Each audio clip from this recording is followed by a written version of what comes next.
জনাব মনিরুল আলম, সঞ্চয় ও বিনিয়োগের অন্যান্য মাধ্যমের চেয়ে লাইফ ইন্স্যুরেন্স কিভাবে একজন মানুষের পরিবার ও তার সম্পদ এগুলোকে আসলে শতভাগ নিশ্চয়তা দেয় এবং তার ভবিষ্যৎকে সুরক্ষিত করে? আপনি যেটা বলেছেন, অ্যাকচুয়ালি আমি যেহেতু লাইফে আছি, আপনি লাইফের ব্যাপারে বলেছেন, লাইফ কনটেক্সটে যদি বলি ইন্স্যুরেন্সের প্রয়োজনীয়তা কেন, আসলে ইন্স্যুরেন্সটা আসলে যারা ইন্স্যুরেন্স করে তাদের জন্য না, এটা হচ্ছে আমার পরিবারের প্রতি ভালোবাসা এবং আমার পরিবারের প্রতি দায়বদ্ধ থেকেই বিমা করা উচিত।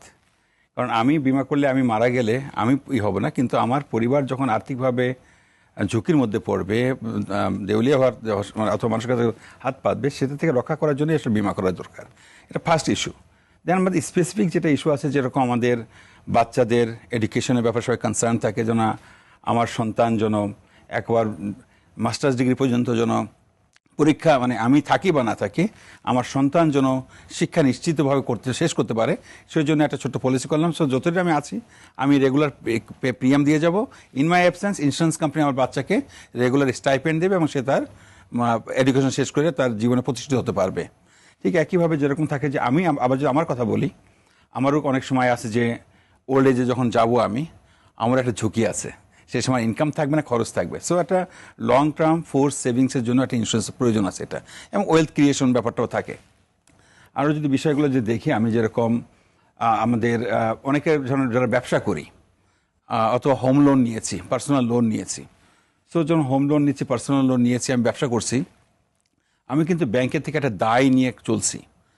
এখন যতদিন আমি ব্যবসা ভালো করছি, আমি বাড়ির ইনস্টলমেন্ট ঠিক মতো দিচ্ছি, my family is protected. But আমি যদি কোনো কিছু হয়ে যায়, কিন্তু আমার ব্যবসার যে কোটি কোটি টাকার যে আমার দায় রয়ে গেছে, সেটা কিন্তু দায় লাইবিলিটি চলে আসবে আমার ফ্যামিলির উপরে। সো আমি যখন কোনো লোন নিচ্ছি, কোনো ব্যাংকে থেকে লোন নিচ্ছি, সেখানে একটা ক্রেডিট ইন্স্যুরেন্সটা নেওয়া খুবই জরুরি।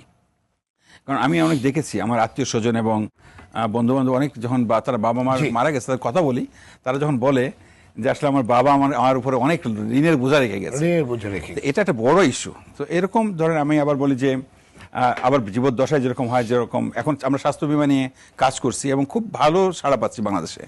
সো সেখানেও দেখছি যে এখন স্বাস্থ্য বিমা, আগে যেরকম চিকিৎসার বিষয়টা আমরা সরকারি হাসপাতালের উপরে ডিপেন্ডেন্সি ছিল, কিন্তু এখন যেটা বলি যে 80 দশকে যখন প্রাইভেট হসপিটাল আসছে, আমি নিজে অনেক সময় চিন্তা করতাম যে এই প্রাইভেট হসপিটাল চলবে নাকি, সরকারি হসপিটালের কোন ফ্যাসিলিটি রয়েছে। কিন্তু এখন দেখেন আমাদের যে কোনো প্রয়োজনে কিন্তু আমরা প্রাইভেটেই আগে যাই। সো এই স্বাস্থ্য সুরক্ষার জন্য আসলে বিমার প্রয়োজনটা আছে। ধন্যবাদ আপনাকে।